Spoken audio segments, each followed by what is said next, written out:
ఈ సభ ఎలాంటిదో చెప్పి వక్తలను పిలుస్తానండి. ఈ సభ ఎలాంటిది అంటే, భిన్నమగు సభ ఇదిరా, భిన్నమగు సభ ఇదిరా, కన్నను మరువవికని ఉఘనమగు దీనిన్ ఎన్నిన చక్కని గురువులే, ఎన్నిన చక్కని గురువులే, కన్నుల పండువగ బోధ గరిపెదరిచటన్. వాయిస్ ఇక్కడి నుంచి, సూచన మీ నుంచి. ఎక్కడ ఎవరు వింటా ఉండే సూచన నాకు తెలిసిపోతుంది. మీ హృదయం ప్రకారమే నేను మాట్లాడతాను, నా హృదయం ప్రకారమే వక్తలు మాట్లాడతారు. ఒక్కొక్క వక్త మీరే చూడొచ్చు.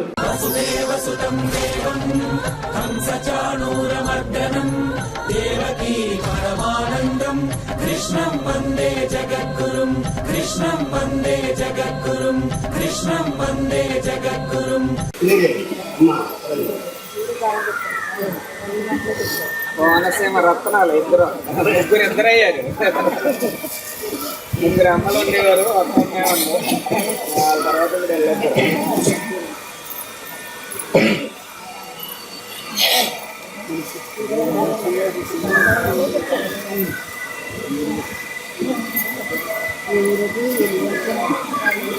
జై శ్రీ గురు బ్రహ్మరాజుకి జై.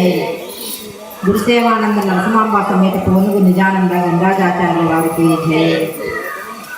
శ్రీ నిష్కల స్వామి మీనాక్షమ్మ గురు మాతాజీకి జై. శ్రీ విమలాన సభ్యం గురు మాతాజీకి జై. గురుకరుణానంద కాళిదాచార్య సద్గురునకు జై. కరములు పదములు భుజములు హరిశంభుగయురము పాలు అష్టాంగములు ధరమోపి మీకు మొక్కెద సద్గురువే. వేదికని అలంకరించినటువంటి అధ్యక్షుల వారికి, ఉపాధ్యక్షుల వారికి నా రాజకీయ నమస్కారాలు. సభలో ఉన్నటువంటి తోటి సోదరి సోదరులకు, నా సహోదరులందరికీ నా ఆశీస్సులు. గురుర్బ్రహ్మ గురుర్విష్ణు గురుదేవో మహేశ్వరః, గురు సాక్షాత్ పరబ్రహ్మ తస్మై శ్రీ గురవే నమః. ఓంకారపీఠ సిద్ధాంతం బ్రహ్మ విద్యోపదేశకం శ్రీమన్నారాయణం సూర్యం సద్గురుభ్యో నమః.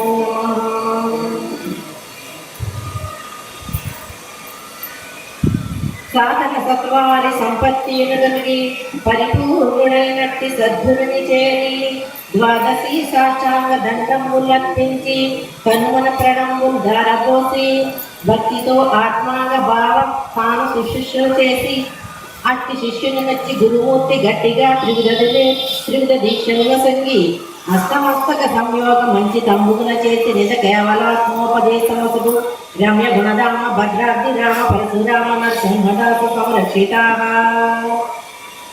సాధనాలంటే నిత్యానిత్య వస్తు వివేకము, హ్యమూత్రార్థ ఫలాభావ విరాగము, సమాధి శక్తి సంపత్తి, విమోక్షత్వము అనేటువంటి ఈ సాధనాలన్నీ చేసి ఈ మోక్షేశ కోసం, మోక్షాన్నంటే విడుదల కోసం ఈ జనన మరణాలనే సద్గురు చరణం భవభయహరణం అంటున్నాం కదండి.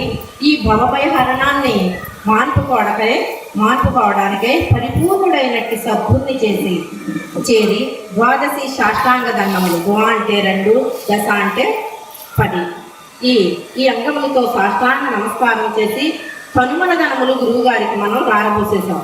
దారపోసేస్తే గురువు గారు మనకి ఏం చేసేది, మనం కనుమల ధనములు దారపోసేస్తే మళ్ళీ మనం ఎలా జీవనోపాధి ఎట్లా చేసుకుంటామని ఇవి మనకి గురువు గారు ఎరువుగా ఇచ్చారు కాబట్టి భక్తుల యొక్క లక్షణం అర్జెంట్లో ఉంటే చూడండి, గోడకి మీటు కొడితే ఏమనుకుంటారో, టైం అయిపోయాక నేను లైట్ వేస్తే ఏమనుకుంటారో జాగ్రత్తగా ఎలా అనుకుంటున్నామో భక్తులైనటువంటి వాళ్ళు కూడా అట్లా మసవాలి. అయితే తనమన ధనములు దారపోసం మళ్ళీ తిరిగి ఇచ్చారు. అప్పుడు త్రివిధ దీక్షలను అనుసరించారు. దృగ్దీక్ష, వాగ్దీక్ష, స్పర్శ దీక్ష అని గురువుగారు మనకి 3 దీక్షలు ఇచ్చి ఆత్మోతీతో కేవలాత్మ అనేటి భావాన్ని ఈ దృగ్దీక్ష మీకు తెలిసిన కథలే కదండి. ఇవన్నీ చేప గుడ్లను పెట్టి తదేక దీక్షగా చూడటం వల్ల ఆ చేపలు అప్పుడు ఆ చేపలన్నీ ఆ గుడ్లు ఆ చూపుకి పిల్లలుగా అయిపోతూ ఉంటాయట. అలాగే మనం తల్లి గర్భం నుండి వచ్చినటువంటి మాయపిండం, ఈ మాయపిండాన్ని గురువు గారి యొక్క మరి చూపు తగలగానేది మంత్రపిండంగా అయ్యింది. అలాగనే మరి వాగ్దీక్ష అనగానే పేడలో ఉన్నటువంటి పురుగుని తీసుకొచ్చి అది ఒక రంధ్రంలో పెట్టి జోంకార నాదం చేసేటప్పటికి అది మళ్ళీ కదిలితే ఎక్కడొక పోటు పొడుస్తుందో తుమ్మిదని అదే ఇదే అలా ఉండటం వల్ల అదేమైంది చక్కటి తుమ్మిదిగా మారింది ఆ పురుగు. కానీ తుమ్మిదయ్యాక ఎక్కడైతే మరి అమృతం ఉందో దాని గోలుకుందామని పెడుతుంది, కానీ మళ్ళీ ఈ పేడనే సంసారంలోకి రాదు కదా అండి. అయితే ఈ తుమ్మిదలో మకరంలో ఉన్న సంగతి కప్ప కాండంలో కింద భాగాన్ని ఉంటుందంట. ఆ కమలం ఎప్పుడైతే ఉందో అప్పటి నుంచి కూడా ఈ కప్పు ఉంటుందంట, కానీ అందులో మకరంలో ఉన్న సంగతి దానికి తెలియబడలేదు. ఎక్కడి నుంచో వచ్చి తుమ్మిది దోసుకుని వెళ్ళిపోతుంది. అలాగే ఒక ఊరిలో గురువు ఉన్నప్పటికీ కూడా ఆ పక్కన ఎక్కడ కూడా ఆ గురువు యొక్క రహస్యం వాళ్ళకి తెలియబడదు. ఎక్కడి నుంచో వచ్చిన వాళ్ళు ఇంకా పై కొండలు లాంటి ఆయన దగ్గర లాంటి అమృతాన్ని దోడుకోవడానికి వెళ్ళిపోతూ ఉంటారు. ఇది దృగ్దేశ వాగ్దేశ స్పర్శ దీక్ష అంటే కోడి బ్రుడ్లు పెట్టి మరి అది ఇలాగా దాన్ని సోకుతూ ఉంటే 21వ రోజుకి పిండగా మారిపోతుంది. కాబట్టి మన తల్లి గర్భంలోంచి వచ్చిన మాయి పిండాన్ని గురువు మన మంత్రపిండంగా తయారు చేస్తారు. అస్తమస్తక సంయోగ మంచితమ్ముకు చేసి నిజ కేవలాత్మోపదేశముకు రమ్య గుణధామ భద్రాత్మరామ పరశురామ నరసింహరామ అన్నారు. ఆత్మోతీతో కేవలాత్మ దేహో నాస్తి కదాచన అస్థి నాస్తి నిర్ణయో నాస్తి కోవిద అన్నారు. అచల పరిపూర్ణ పరబ్రహ్మము అండపిండాండములందును పైన క్రింద మీద ములుగుచ్చిన సంధి లేకను నిండి నిండితున్నది. దేహాకారములు కాక ఇంద్రియములు కాక కులగోత్ర వర్ణాశ్రములు లేకుండా ఉన్నటువంటి ఈ పరిపూర్ణాన్ని మరి చూడండి, బాటిల్ ఉందనుకోండి, బాటిల్ నిండా వాటర్ ఉంటుంది. దాన్ని నిండా వాటర్ ఉన్నట్టు ఒక బిందులో పెట్టామనుకోండి, ఆ బిందు లోపల వెలుపుల అన్ని ఆ వాటర్ ఎట్లా అయితే ఉన్నారో అట్లాగే ఈ పరబ్రహ్మం కూడా అంత లెక్క ఉన్నది. కాబట్టి మనకి అది ఎవరికంటే ఆ ఉనికిని అదొక ఉనికి ఉన్నదంటే మళ్ళీ ఎరుక కదా. నేను చూశానంటే ఎరుక, గురువుగారు చెప్పానంటే ఎరుక. అందుచేతని అందరి శిష్యులయ్యేటువంటి వాడికి ఆ భావాన్ని అర్థమయ్యేటువంటి వాడికే చెప్పమన్నాడు. ఎందుచేతని రూపనామ క్రియరహితంబే ఆచల పూర్ణము రూపనామ క్రియరహితంబే ఆచల పూర్ణము చూపునాదు పుట్టుకలేక ఎట్లు కలిగెను గోప్యమిటి ఎరిగించుము దేవా గుర్తి విడిపించియు నన్ను కావా నీకు మినహా దైవమెవరు నాకు శరణం నీవయ్యా. అలాగే మనకి మరి బాహ్యంగా అయితే మరి ఎన్నో గుడులు గోపురాలు తిరుగుతూ ఉన్నాం ఆ నారద మహర్షిలాగా. అయితే పైకి వెళ్ళేటప్పటికి నారద మహర్షి ఏమీ లేదన్నట్టుగా ఎలా అయితే భావనకు వచ్చేసాడో అట్లాగే మనం కూడా ఆ గురువాక్యం గుండా ఎవరికి వారే చూడండి, ఆహారం తింటే కడుపు నిండినట్టు కానీ, వాటర్ తాగితేనేమో దాహం తీరినట్టు కానీ, ఔషధం వేసుకుంటేనే రోగం పోయినట్టు కానీ, అది ఆ భావాన్ని ఆ ఉనికిని మనకు మనమే లేకుండా చేసుకోవాలి. అలాగే ఏం చేతంటే ఇది ఎరిగేదంతా ఎరిగే కదా. 9 తొర్రలు మేన్మర్రిది రెండిలోన మరకలు 2 ఎర్రది తెల్లది నల్లది దానగ్రమందు కలదొక్క తూటు ఇది ఎరుగానే పులుగుండు చోటు కుర్ర గురుబోధానే గొడ్డాలి చేబూని మరి పులుగును 2 మరిచి కొట్టరా పోని అన్నారు. ఇది నీవాగర సోకాగ్ర ముళ్ళులోంచి ఈ సమస్త ప్రపంచాన్ని కూడా చూస్తుంది. ఇది ఆధారమై కానీ దీన్ని గురుబోధనే గొడ్డల చేతే లేకుండా చెయ్యాలి. ఒక ఆయనకి గుమ్మం ముందు పెద్ద వృక్షం ఉందంటండి. అయితే ఈ పిప్పి వీరనాయన గారు లాగా ఆయన అటు వెళ్తున్నాడట. నాయన ఈ వృక్షం 7 పైకి వచ్చేసి ఇల్లంతా పాడు చేసేస్తుంది, ఏం చేయమంటే ఏమీ లేదు నాయన ఇంత కూలీలకి శుభ్రంగా ఆకులన్నీ కోయించారట. ఆకులన్నీ కోయించేశారట. అయితే మళ్ళీ 3 రోజులకి అది మొలకెత్తేస్తూ ఉంటుంది కదండి. 3 రోజులకి మొలకెత్తేసిందంట. అప్పుడు ఈ సుబ్రహ్మణ్యం లాంటి నాయన వెళ్తున్నారంట. ఈ మొలకెత్తేసింది ఏం చేయమంటారు నాయన అనేసరికి ఏమీ లేదు, ఆయన ఆకులు కోయమన్నాడు కదా. వీరు ఏం చేస్తారంటే కొమ్మలన్నీ కోయించండి 4 కూలీలు పెట్టాడు.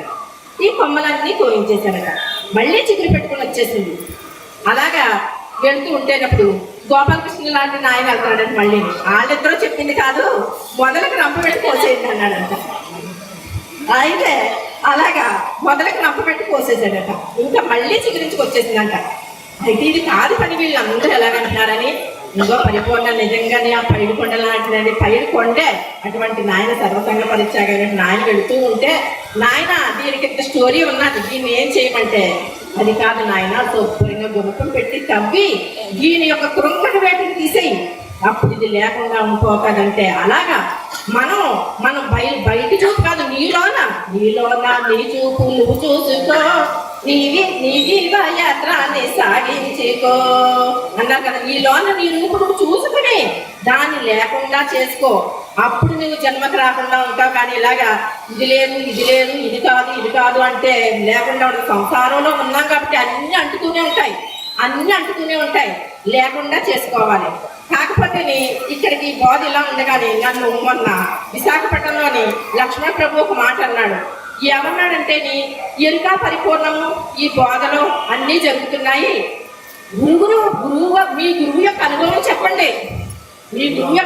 చెప్పండి, మీరు ఈ భక్తిలోకి వచ్చాక మీకు ఏం జరిగింది, ఎలా ఉన్నది అని అన్నారు. కాబట్టి నా అనుభవం చిన్నగా చెప్తున్నాను మీకు. మాకు మరి 5 ఎకరాల కొబ్బరి తోట ఉంది. ఆ కొబ్బరి తోటలో మొన్నే పూజ పెట్టాను. అక్కడికి వచ్చినటువంటి వాళ్ళు అందరూ అనుకుంటారే ఏమనుకు తాస్తున్నది, ఆవిడకి ఏమి లోటు అనుకుంటారు. కానీ నేను అరుగు తీసి కింద పెట్టడానికి కూడా నాకు ప్లేస్ లేదు, అది తప్ప. ఎందుకంటే మాకు అనుభవించడానికి అక్కడ ఏమీ లేదు. కాకపోతే నాకు ధనం ఏంటంటే, నా భర్తే నాకు ధనం, తర్వాత నా పిల్లలే నాకు ధనం, తర్వాత నా మనవలే నాకు ధనం. కానీ ఇంతటికీ మిక్కిలి ధనం ఏంటంటే, మా గురువు గారు చెప్పినట్టు భక్తే నాకు పెద్ద ధనం. ఆ ధనంలో పడి కుడుకులో పెట్టాలి కదా, మా వాళ్ళందరూ కొట్టుకుంటానే ఉంటారు. కానీ అప్పుడు నేను అనుకుంటాను, అమ్మా ఎంత గొప్ప ధనాన్ని ఇచ్చావు నాకు మరి బంగారు కొండనే ఇచ్చావు, ఈ ముక్కు కూడా కోసం నేను ఇంకా కంసారుడి దగ్గరికి వెళ్ళవలసిన పని లేదు కదా అని నా జీవితాన్ని తృప్తి చెందుతూ ఉంటాను. అలాగేంటంటే అది అయిపోయినప్పుడు ఈ తృప్తి మనకు లభిస్తుంది. ఆ ఉన్న దాంట్లో మనం నిండి కొంతపై అయిపోయినప్పుడు అది అనిపిస్తూ ఉంటుంది. మరి ఇది చెప్పచ్చో చెప్పకూడదు, కానీ నా అనుభవం మన ఊళ్ళో చెప్పుకోవాలి కానీ ఎక్కడో చెప్పడానికి చెప్పలేదు. జై సద్గురు పరమరాజుకి జై. అశరీరం సర్వదా అస్తి శరీరం రహితం సదా అయమేవ సద్యో ముక్తి అన్యథా భ్రమకారణం